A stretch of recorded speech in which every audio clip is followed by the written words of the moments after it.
beaucoup, Sophie, avec qui je travaille beaucoup d'ailleurs. Donc, c'est toujours un plaisir de travailler avec toi. Surtout que très souvent, je la mets comme présidente de séance et ne le sait même pas. Puis elle apprend en voyant le colloque. Que tu m'as vraiment mis comme animatrice. Oui. Donc, je la remercie parce que souvent, on s'envoie comme ça des invitations à la dernière seconde qu'on est obligé d'accepter. Donc, ça fait partie des complicités qui sont au cœur, en fait, d'une trajectoire intéressante. Donc, imaginez une mobilité à la littérature. Alors, l'assertion nichée au sein de mon titre a une dimension paradoxale. Qu'est-ce que cela veut dire? Imaginer une mobilité à la littérature. Si l'on doit imaginer une mobilité à la littérature, c'est parce qu'elle paraît être immobile. Pourtant, s'il y a une forme symbolique et culturelle qui a été de tout temps mobile, c'est bien la littérature. Le livre est un objet compact, habituellement léger, dont la grande qualité est d'être aisément transportable. C'est un des facteurs qui a conduit à son adoption dans le monde antique au détriment du volumen, donc si vous voulez du rouleau, lourd et complexe à manipuler.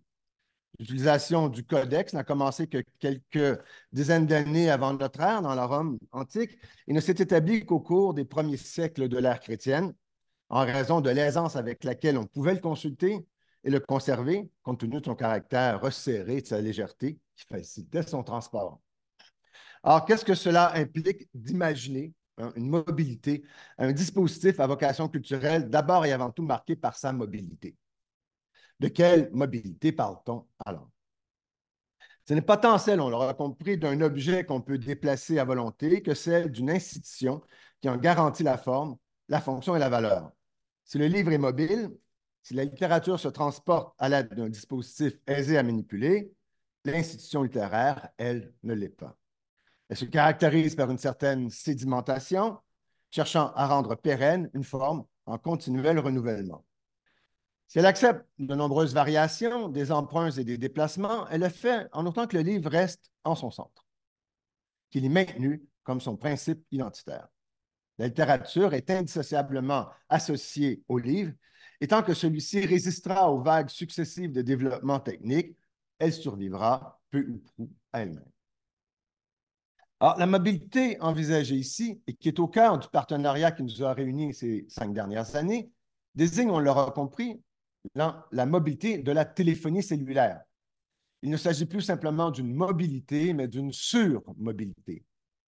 Car elle ne renvoie pas uniquement à un dispositif transporté et consulté à tout moment, dissocié de l'écosystème qui l'a vu naître, mais c'est un dispositif tout aussi facile à consulter, mais qui reste lié à l'écosystème qui l'a produit. Si le livre implique une bibliothèque à laquelle il renvoie par intertextualité, ben, le téléphone cellulaire rend actifs ces liens par hypertextualité. D'ailleurs, les liens ne sont pas à inférer, ils peuvent être actualisés sous la pression d'un doigt sans aucune inférence ou intuition. Le réseau n'est plus un arrière-plan, il est présent, disponible et dynamique. On comprend que la mobilité devient, dans ce contexte précis, l'ajustement des pratiques littéraires au contexte technologique actuel qui a vu le développement d'un nouvel ensemble de dispositifs de production, de transmission, de conservation et d'expérience du texte, de l'image, ainsi que de toute autre manifestation culturelle. Comment, maintenant, assurer cette nouvelle mobilité à la littérature? Comment promouvoir cette mobilité afin de lui assurer une visibilité nécessaire à la continuation de son développement? Il ne peut pas y avoir de réponse simple à cette question qui repose sur une transformation majeure des fondements même de notre rapport à la culture et au savoir. On peut tout de même identifier certains enjeux qui illustrent la complexité des ajustements requis. Ah, pour les fins de la présentation ce matin, j'en ai identifié 6 sur lesquels je m'arrêterai. Donc, l'intensification numérique, littératie numérique, s'inscrire dans la durée, réimaginer les formes narratives, prendre acte de l'imagination artificielle et finalement explorer le tiers littéraire. L'intensification numérique. Le terme d'intensification numérique permet de préciser le contexte singulier de cette recherche d'une mobilité spécifiquement littéraire. La transition vers une culture numérique et de l'écran a connu une accélération inattendue ces dernières années avec évidemment la pandémie et les mesures de distanciation sociale qui sont venues accentuer notre dépendance à cet état technologique et culturel. On est sorti de la pandémie, mais cette intensification, elle, s'est maintenue. L'intensification numérique désigne l'accroissement rapide de l'utilisation ou du passage à des dispositifs et à des plateformes numériques afin de contrer les effets du confinement sur un ensemble de pratiques, qu'elles soient culturelles, économiques, scientifiques, universitaires ou artistiques. En tant que partenariat, nous avons dû, nous aussi, composer avec cette réalité et modifier de façon importante les objectifs que nous nous étions fixés. Nous avons réduit la dimension de mise en relation ou encore de connexion, pour prendre le vocabulaire du Conseil de recherche en sciences humaines du Canada, de notre programme pour l'accès sur la recherche et le développement des savoirs. Ça nous a pris 18 mois pour le faire, pour réorienter complètement le partenariat. L'intensification numérique a permis évidemment que nous maintenions nos activités professionnelles et personnelles, mais elle les a transformées, elle les a, pour ainsi dire, réduites. Sur les plateformes de visioconférence, ne reste plus de l'autre que sa voix et ses mots, que son image retransmise sur un écran. Les effets de communauté sont amenuisés compte tenu du caractère hybride des formes de rassemblement. Nous sommes à la fois, quand nous sommes en vidéoconférence, par exemple, à la fois présents et absents, participant à un groupe constitué sur la base de liens professionnels, artistiques, éducatifs ou autres, et résistant en même temps à cette communauté, l'écran devenant autant un mode de présence et de participation qu'un mode d'absence ou encore d'absentéisation. On ferme son écran, on n'est pas là, on se désengage, et ainsi de suite.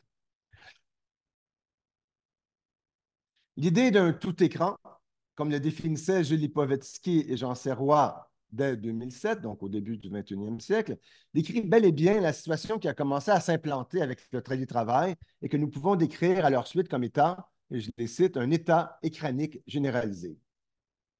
Depuis quelques décennies déjà, les écrans nous accompagnent. Nous en avons dans nos maisons et véhicules, dans nos sacs à dos, voire dans nos mains.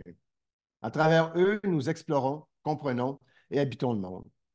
Et la pandémie n'a pas ralenti cette transformation. Au contraire, nous nous servons de nos ordinateurs et de leurs écrans pour travailler et interagir avec nos collègues,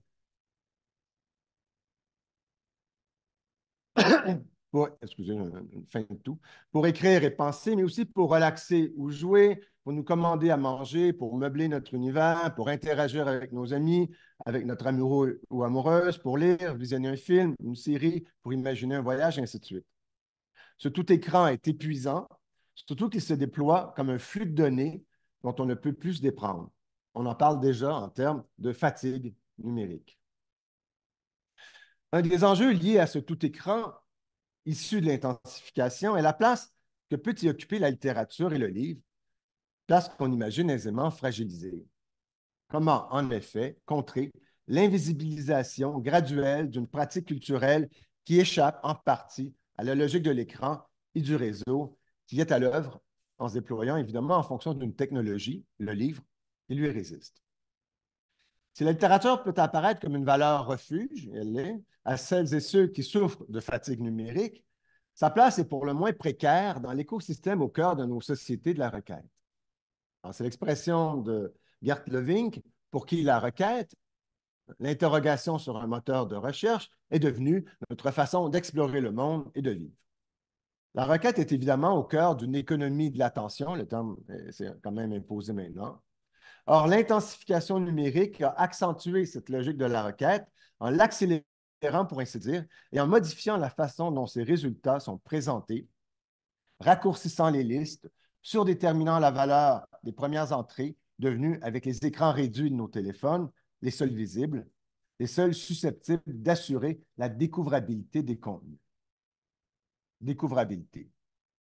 Évidemment, cette découvrabilité désigne explicitement le potentiel d'un contenu culturel à capter l'attention d'un auditoire, par conséquent des internautes. L'enjeu apparaît évident dans les milieux de la production audiovisuelle et musicale où il faut contrer l'impérialisme culturel américain. Mais elle a aussi son impact, bien sûr, pour la littérature. Pour le dire simplement, dans une société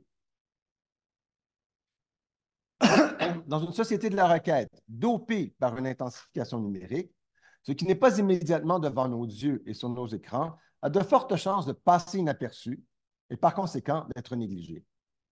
Un corollaire à cette équivalence s'impose aussi pour la littérature, ce qui requiert de quitter le tout-écran pour être expérimenté, d'ouvrir les pages d'un livre, par exemple, a de plus fortes chances encore de passer inaperçu et d'être oublié. C'est l'inclination première de l'intensification numérique de privilégier ce qui reste dans son sein. La spirale centripète concentre l'attention à la recherche de l'efficacité maximale. Ultimement, l'objectif n'est pas de baisser les bras ou de privilégier des formes d'inertie et de résistance sociale qu'on va quand même apparaître, mais de travailler à trouver les meilleures stratégies pour améliorer la découvrabilité de la littérature, la découvrabilité de notre littérature. D'ailleurs, certains des projets du partenariat, donc de LQM, certains projets ont cherché à assurer la découvrabilité de la littérature afin de contrer son invisibilisation graduelle, d'une part, noyé dans une mer de contenu audiovisuel, d'autre part, décentré du fait de la singularité de son objet premier, le livre, qui ne requiert pas d'écran pour être expérimenté. Alors, je pense bien sûr aux communautés de pratique développées par Production Rhizome, l'un de nos partenaires, qui a donné lieu au projet Créer du lien avec Frédéric Dubé, une ancienne du NT2, je vais le mentionner, et par la suite au projet Wikidata, qui a conduit à la rédaction du guide Se lancer dans Wiki et à alimenter de façon importante Wikidata avec des données sur la littérature québécoise. On a travaillé en fait sur cette question de la découvrabilité. On n'a pas juste noté son importance, mais on a essayé d'agir justement dans le cadre du partenariat. Deuxième enjeu, la littératie numérique.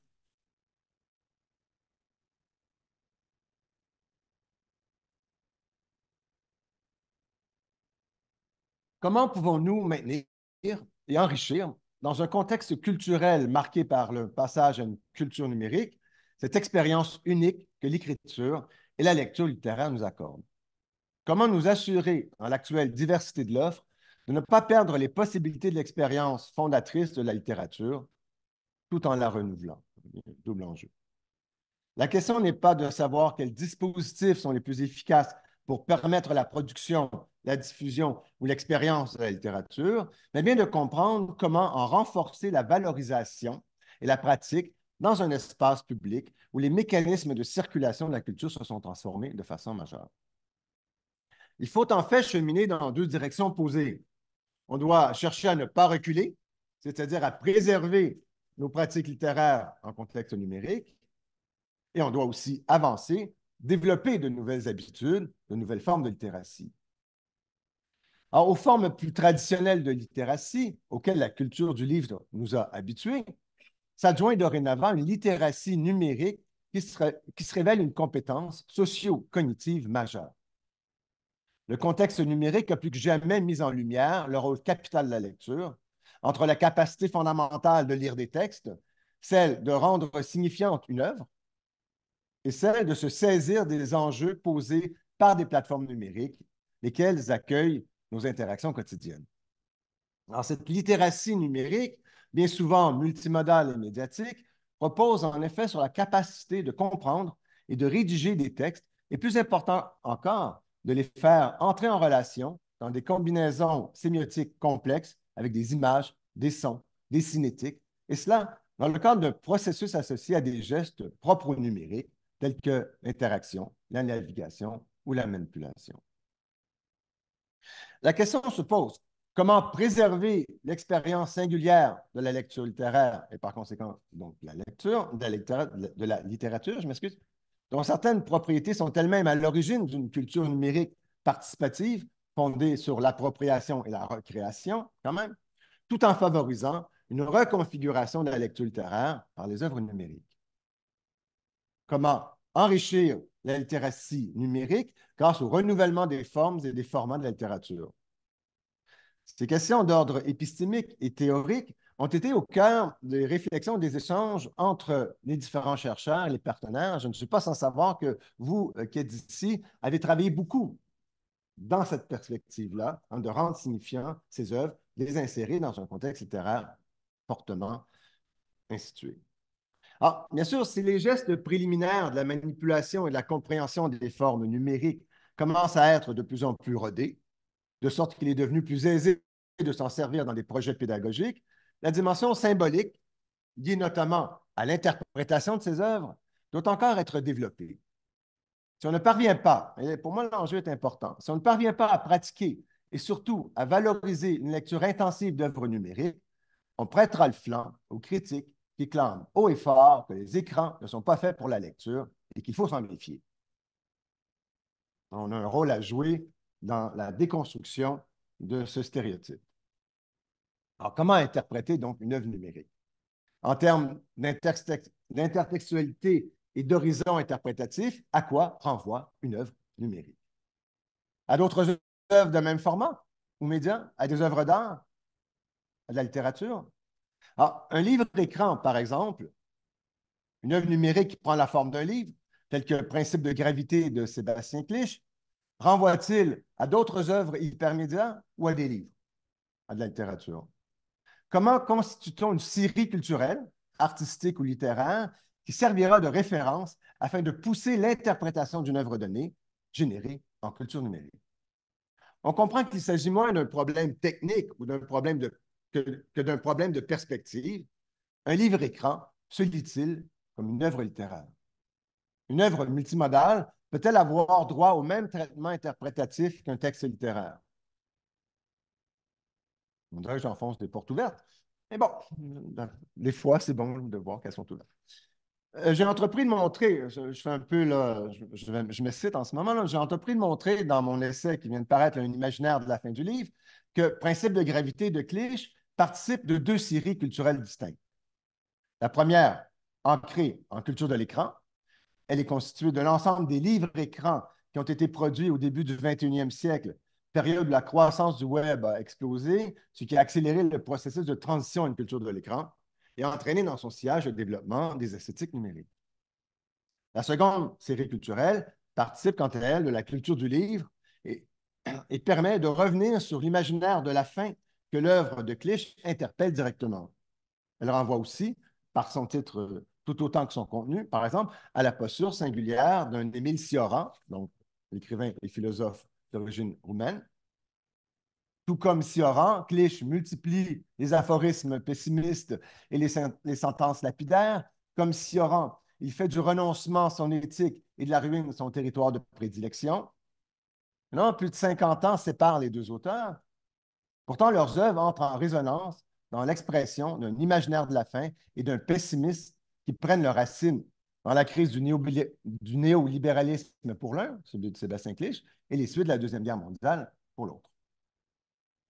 Cet exemple rapidement esquissé repose sur un argument essentiel, à savoir la nécessité de développer des formes complexes de littératie numérique reposant sur des stratégies interprétatives qui ne se cantonnent pas dans des séries aux contours préalablement tracés, mais qui s'ouvrent à des réimaginations de nos ensembles culturels.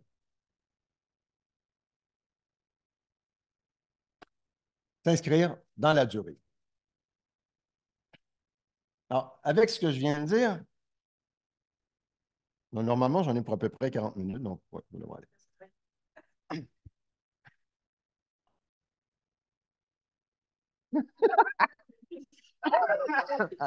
Après ce que je viens de dire, on comprend l'importance d'inscrire les pratiques numériques dans la durée. Ce n'est pas un feu de paille, c'est une trajectoire qui a commencé dans la deuxième moitié du 20e siècle et qui se poursuit. Alors, dans ce contexte, il ne s'agit plus simplement de promouvoir la création d'œuvres numériques. Je pense que ça, on l'a déjà fait, et avec ILO, puis avec Dini, et avec Yann, on le fait depuis longtemps. Il importe aussi maintenant d'en prendre acte, de les étudier et de comprendre leurs spécificités.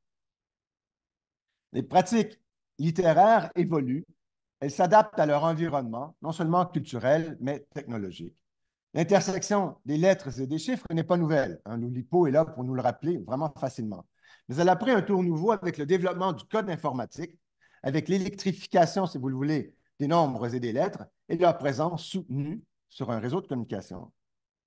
Alors, est-ce que cette électrification du texte sonne le glas des pratiques littéraires ou vient-elle plutôt, et c'est le pari qu'on fait, vient plutôt leur offrir de nouvelles possibilités jusqu'alors insoupçonnées? Or, l'argument qui valait à la création du NT2 en 2002 est encore d'actualité. Dans le cadre de la demande déposée à la Fondation canadienne de l'innovation en 2002, donc il y a maintenant, vous le voyez, 24 ans, je justifiais l'infrastructure proposée avec ces termes. Les nouvelles technologies permettent l'apparition de nouvelles formes textuelles et fictionnelles de plus en plus complexes. 2002. Il devient important d'évaluer ce qu'elles transforment dans l'art de raconter et de produire des textes et des fictions. Si la littérature d'aujourd'hui est encore massivement tributaire du livre et de son économie symbolique, la littérature de demain dépendra de l'écran relié et de sa logique réticulaire. Le vocabulaire est peut-être un peu daté, mais la problématique semble globalement ne pas avoir vieilli. Car la question demeure d'actualité. Quelles sont ces nouvelles pratiques? Comment en rendre compte? Comment les partager, les valoriser, notamment parce qu'elles représentent les manifestations d'une forme culturelle qui se déploie maintenant sur de nouvelles bases. La proposition de création, d'ailleurs, du partenariat littérature québécoise mobile suivait les mêmes lignes argumentatives, cherchant de façon plus pragmatique et locale à promouvoir le développement de ces pratiques tout en aidant le milieu littéraire à s'ajuster aux nouvelles contraintes et techniques sociales. Techniques et sociales, désolé. Mais c'est une des ironies au cœur du projet qui réunit avec le NT2 le partenariat LQM, mais aussi le Centre de recherche Figura, le laboratoire Ex Situ, l'équipe de recherche en littératie médiatique multimodale, ainsi que tous nos partenaires. C'est l'idée de nouveauté, évidemment, dans le NT2, rapidement éclipsée. Le nom NT2 est l'abréviation de Nouvelles technologies, nouvelles textualités, NT au carré. Un peu d'histoire amusante. Évidemment, la nouveauté est une qualité suspecte, surtout dans la longue ou la moyenne durée. Combien d'années dure une nouveauté? Et que devient-elle quand elle est remplacée par une nouvelle nouveauté? On va poser la question s'il répond. La nouveauté s'est donc éclipsée, remplacée par une posture cherchant à développer des stratégies de pérennisation. 3 stratégies ont été tour à tour déployées. La première a consisté à monter des répertoires, à réunir par conséquent des œuvres dans des bases de données afin de constituer des corpus d'analyse. Le répertoire du NT2, dans sa nouvelle mouture, je vais vous la montrer, a réuni à cet effet plus de 4000 fiches décrivant et analysant les œuvres hypermédiatiques et numériques à l'aide d'un vocabulaire établi de façon formelle. Le laboratoire Ex Situ de René Audet à Laval a proposé son propre catalogue d'œuvres littéraires numériques, le projet Colin, tandis que la chaire de recherche du Canada sur les écritures numériques de Marcello Vitali Rosati, qui sera là, mais par visioconférence aujourd'hui, a proposé lui-même un répertoire des écritures numériques visant à cartographier cette production et à étudier ses évolutions et positionnements techniques. La deuxième stratégie a consisté à valoriser ce corpus, à ajouter des strates de discours critiques afin d'en cerner les spécificités et de donner à une communauté de recherche un espace de discussion et de réflexion. Le NT2 s'y est mis activement depuis le début, de même, par exemple, que l'équipe en littératie médiatique multimodale, notamment dans le cadre du projet Labyrinthe, donc un laboratoire virtuel de l'édition et de l'éducation aux œuvres numériques, dirigé par Nathalie Lasselle. La troisième stratégie, plus récente, a été de mettre de l'avant la dimension historique de ce corpus, qui n'est évidemment plus nouveau, on l'aura compris. C'est ainsi qu'on a vu apparaître le projet d'une histoire des pratiques littéraires numériques au Québec. Projet qui réunit René Audet, Mélodie Simard-Houle, Sophie Marcotte, moi-même et d'autres personnes encore, examine à la loupe différents phénomènes, que ce soit des œuvres web des années 90, les blogs des années 2000 et ainsi de suite. Le tout dans le but, bien sûr, d'arriver à une compréhension des pratiques littéraires numériques québécoises. La périodisation de ces pratiques est une façon de changer la lunette en quittant la cartographie de l'immédiatement présent et fuyant pour entreprendre une étude des grands jalons de leur développement. Évidemment, Denis, avec le projet Next, fait exactement ça, mais avec une dimension d'archéologie des médias encore plus développée et importante. Mais donc, on comprend fort bien cette idée de s'inscrire dans la durée et de maintenir cette durée comme étant une réalité historique dont il faut pouvoir rendre compte. Réimaginer les formes narratives. Je veux dire, c'est une espèce de bilan à la fois, une prospective et une mise à plat aussi des principaux enjeux qui, je crois, concernent notre communauté. L'un des enjeux les plus importants auxquels doivent faire face les pratiques numériques, c'est surtout qu'ils ont fait de l'hypertextualité leur base et la prise en charge du narratif. Depuis le milieu du 20e siècle, les formes narratives, on le sait, se sont complexifiées, multipliant les strates, les enjeux métafictionnels et métaleptiques, les brouillages entre la fiction et le réel, les stratégies énonciatives et identitaires, etc. Ces explorations ont souvent cherché à s'affranchir de la ligne, à se libérer de cette contrainte qui est restée tout ce temps la condition fondamentale de toute mise en intrigue. Réciter, raconter, expliquer, c'est développer un discours qui se déploie sur le mode de la concaténation de ces éléments. On est rendu à l'élément 4 de ma présentation. Je suis la ligne, moi aussi. Vous aviez compris. C'est la nature même du plan syntagmatique, pour ceux qui se souviennent de leur rudiment de linguistique, du plan syntagmatique d'imposer une logique de la présence et du défilement sur une ligne à ses composants, comparativement au plan paradigmatique qui détermine des possibilités et des potentialités. Le plan paradigmatique ne rend pas compte de ce qui est présent, mais de ce qui est potentiel, de ce qui est virtuel.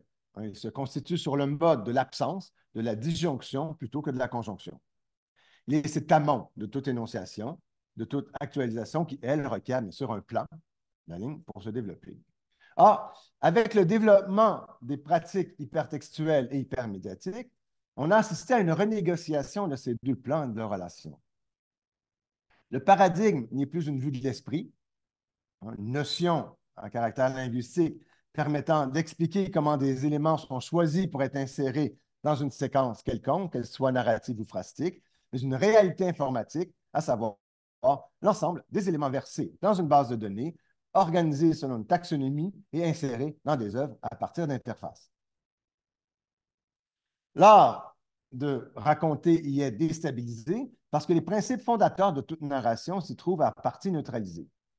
L'hypertextualité vient briser la ligne sur un plan médiatique. C'est au niveau des dispositifs techniques eux-mêmes qu'elle est rompue. Ce n'est pas la ligne du discours qui est rompue, parce qu'on peut la rompre de toutes les façons possibles. C'est le plan du discours lui-même qui est segmenté, morcelé et décousu. Les conséquences pour les modes de mise en récit sont importantes. C'est une chose de tenter de s'affranchir de la ligne, c'en est une autre d'en être d'ores et déjà libéré. Il ne s'agit plus de tester les limites d'une contrainte, mais de chercher à retrouver un de ses avantages, à savoir la notion de défilement de ligne. Alors, comment, en effet, procéder à une mise en intrigue si toute notion d'ordre préalable a été suspendue? Alors, les stratégies utilisées pour assurer la dimension narrative des œuvres ont varié avec les années. Les premières ont cherché, par exemple, à réduire la partie hypertextuelle de l'œuvre en utilisant les plateformes de blog, par exemple, reposant sur le défilement des entrées, y compris un défilement antichronologique, mais quand même, la ligne était amenée. Les deuxièmes stratégies, comme dans certains jeux vidéo, ont cherché à faire alterner des séquences linéaires, des cinétiques par exemple, et des séquences résolument interactives, dans un système hybride.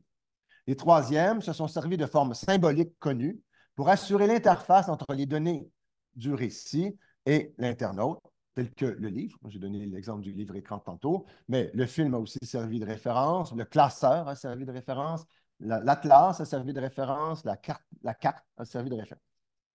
Les quatrièmes stratégies ont opté plutôt pour un déplacement, un renversement de l'attention de la narration vers le personnage, de la fiction vers le profil de fiction.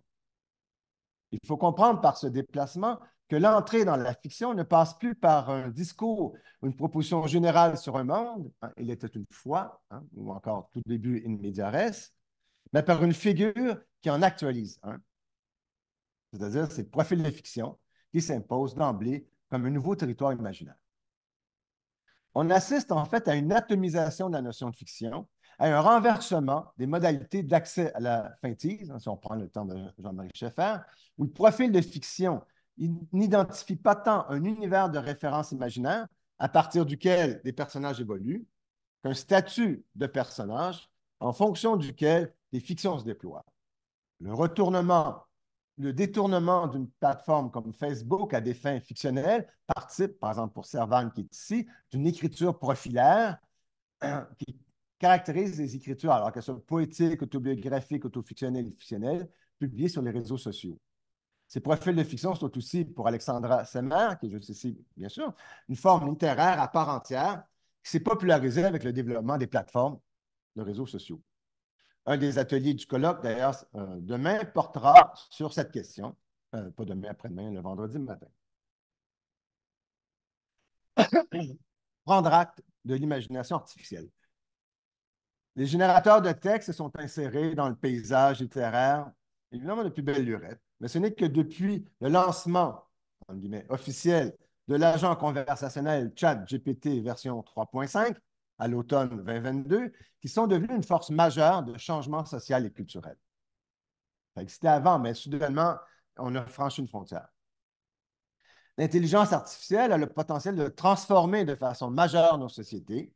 Déjà, sur le plan de la création, des autrices et des auteurs ont commencé à se servir de ces réseaux récursifs de neurones pour créer des œuvres de plus en plus difficiles, je m'excuse, à distinguer de celles que nous pouvons produire nous-mêmes.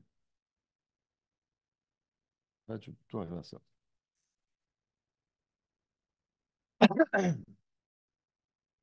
Donc, exemple de quelques fictions coécrites récemment avec l'imagination artificielle. Donc.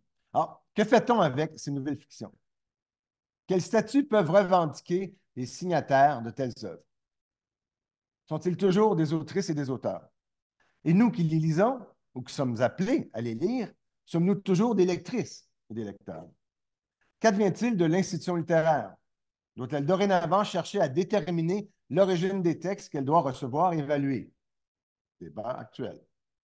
Dans le cadre de ces hyperfictions générées par ordinateur, Jean-Pierre Balck se présentait déjà comme un méta-auteur. S'il n'écrivait plus les textes directement, il produisait, dit-il, leurs conditions de possibilité. Et je le cite, vous avez la citation. Le méta-auteur est celui qui, tout en acceptant la responsabilité des textes produits, ne peut s'y sentir totalement impliqué. Il met une distance entre l'écriture et la subjectivité. Il est évident pour lui que, je le cite à nouveau, le méta-auteur écrit les dispositifs et cela, comme vous vous en doutez certainement, change complètement la conception de la littérature. Je pense qu'on a encore à prendre acte de cette transformation qui est en cours maintenant. Parce que pour un Jean-Pierre Bade qui, depuis les années 80, multiplie des textes générés par ordinateur, le seul dans son environnement, maintenant, tous ici, nous pouvons en générer à profusion et sans même comprendre comment la machine fonctionne. Sommes-nous, à la suite de Jean-Pierre Bade, des métalectrices et des métalecteurs? Des lectrices et des lecteurs qui ne lisent pas, mais qui envisagent les possibilités de lecture des textes générés par une imagination artificielle? Et quel est le statut de ces textes que nous devons maintenant méta-lire? Pour l'instant, en raison évidemment de leur nouveauté, leur efficacité vient avant tout de leur existence même, plutôt que des procédés littéraires qu'ils mettent en jeu. Ce sont des figures de texte, des textes qu'on peut considérer de loin, plutôt que de lire de façon minutieuse. Mais évidemment, c'est ainsi, diront d'aucuns, que la littérature est mise en parenthèse. Mais bon, les parenthèses, je suis un grand lecteur du postmodernisme, nous a montré que les parenthèses ne sont pas uniquement une façon de se détacher du fil du discours et d'isoler, mais encore une façon d'ouvrir un nouveau palier de discours et de fiction, autre façon de concevoir la parenthèse. C'est clair, ce chantier va nous occuper beaucoup les prochaines années. On peut facilement l'anticiper. Explorer le tiers littéraire. Une des voies les plus prometteuses à s'être ouverte ces dernières années est le développement des arts littéraires, qui recoupe toutes ces pratiques littéraires qui ne recourent pas à la forme canonique du livre comme support de publication. Ces arts représentent ce qu'on peut désigner comme un tiers littéraire. Alors, je me suis servi de cette espèce de notion développée par Gilles Clément, qui est en fait un botaniste, un paysagiste, un entomologiste et aussi un écrivain français, qui en fait a fait paraître en 2004 un manifeste du tiers paysage.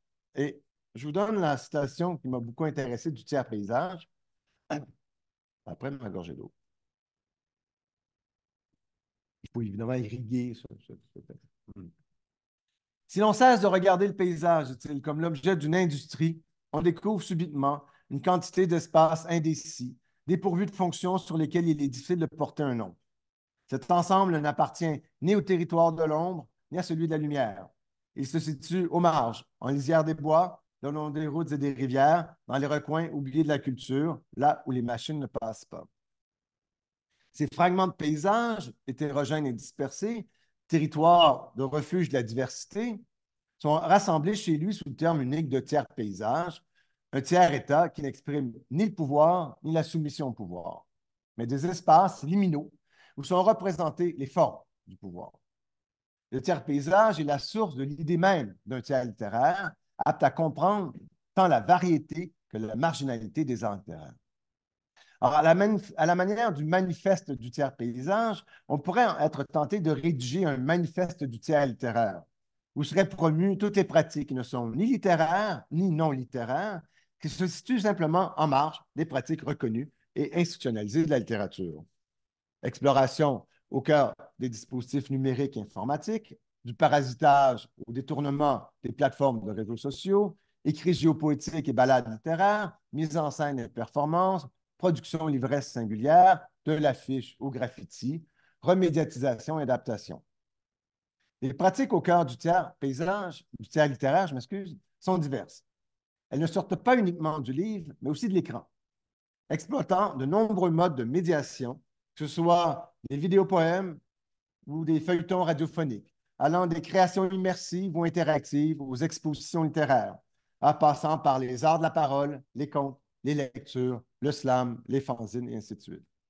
Comment prendre en compte, dans un premier temps, mais surtout, comment en valoriser la pratique, en reconnaître leur contribution à l'expérience littéraire qui, si elle ne passe pas toujours par la lecture silencieuse d'un texte publié selon les standards acceptés, ne peut se réduire à cette seule activité hautement codée.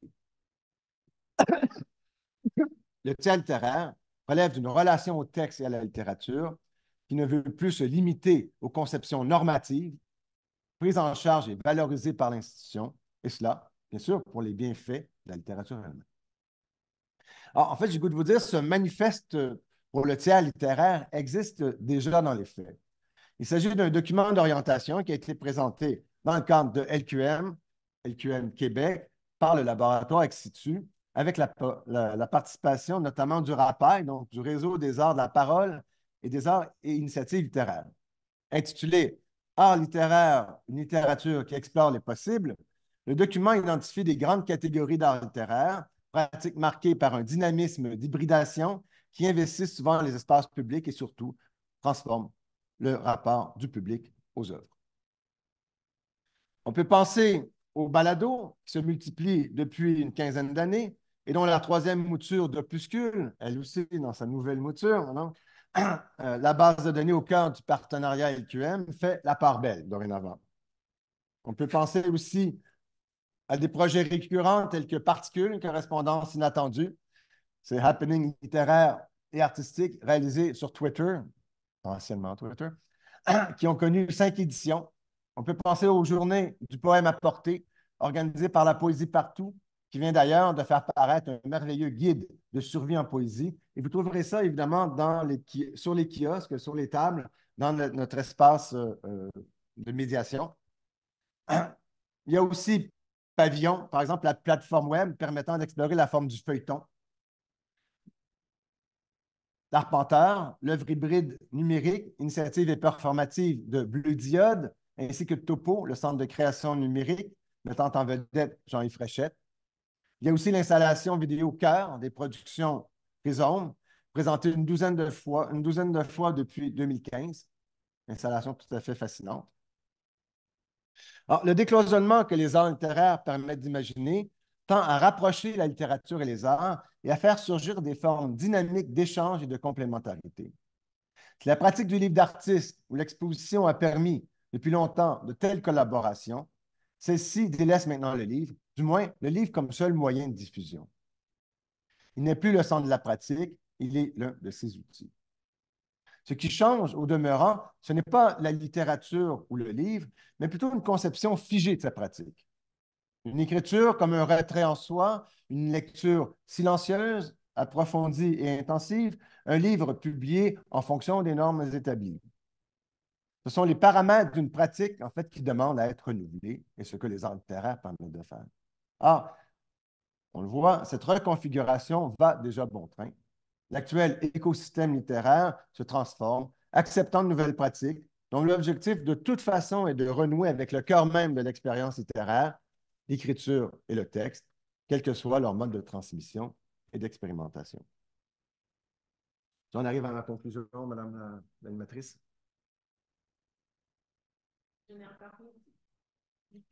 Gentil. Alors, des histoires à l'avenir. Quelles histoires nous raconterons-nous à l'avenir? Quels moyens utiliserons-nous pour le faire? Qui nous dira, qui nous lira, je m'excuse, ou nous écoutera? Le texte sera-t-il présent au centre de cette activité symbolique de partage d'un vécu ou sera-t-il devenu invisible, soumis à des remédiatisations de toutes sortes qui en masquent la présence? Il y a fort longtemps, le jésuite Walter Hong parlait, pour rendre compte de l'évolution des manières de raconter prises en charge par les médias, notamment la radio et la télévision, d'une oralité seconde, second degree orality, d'une oralité ne respectant plus les formes associées à une culture orale, mais plutôt des formes ancrées dans une culture de l'écrit, le scénario étant une forme oralisée, mais essentiellement écrite. Sommes-nous, selon cette analyse, à l'aube d'une écriture seconde, d'une écriture qui dépend d'un tout autre système de production, ancrée non plus dans une culture du livre, mais dans une culture numérique et de l'écran? Déjà, nous sommes passés de l'édition à l'éditorialisation, pas déjà important, à une prise en charge par les autrices et les auteurs des moyens même de l'édition, ce qui n'a pu se faire qu'en fonction d'un réseau, le réseau Internet, et de sa logique des flux.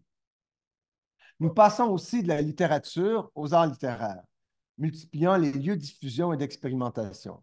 Nous craignons de façon tout à fait légitime ce moment où des œuvres ne seront plus le fait d'autrices ou d'auteurs, mais de méta-autrices et de méta-auteurs, ayant laissé à une intelligence artificielle le soin de proposer ses propres récits. Le tout-écran, lié à l'intensification numérique, dont nous avons connu un important épisode au moment de la pandémie, devient l'objet de crispations sociales et d'un appel à une forme de décélération intentionnelle, dont la dernière mouture prend la forme d'une injonction très présente au Québec en ce moment: sortez les écrans des écoles. En ce moment, on se bat avec cette injonction. Pourtant, l'écriture reste un moteur central de la créativité humaine, mais se pratique en fonction d'une nouvelle raison, qui n'est plus la raison graphique, mais son excroissance électrifiée, si vous le voulez, la raison numérique, où le code, la croisée des lettres et des nombres, détermine de nouvelles manières de penser et d'agir. La création en 2016 du partenariat littérature québécoise mobile reposait sur ce besoin qu'on avait vraiment identifié, qui était fortement ressenti par la communauté littéraire, le besoin de s'approprier le numérique et de s'inscrire dans un monde d'écrans et de réseaux, tout en étant attaché au livre et à sa culture, la quadrature du cercle. Alors, avons-nous réussi le mandat que nous étions donné? Sommes-nous parvenus à faire la quadrature du cercle? Alors, si certaines pistes imaginées ont été abandonnées en cours de route, la plupart ont quand même donné lieu à des recherches et à des productions qui laissent croire que la mission que nous nous étions donnée a été globalement réussie. Vous ne seriez pas là sinon. Vous ne seriez pas là à imaginer des suites, des pistes qui mènent, bien sûr, hors des sentiers battus. Merci.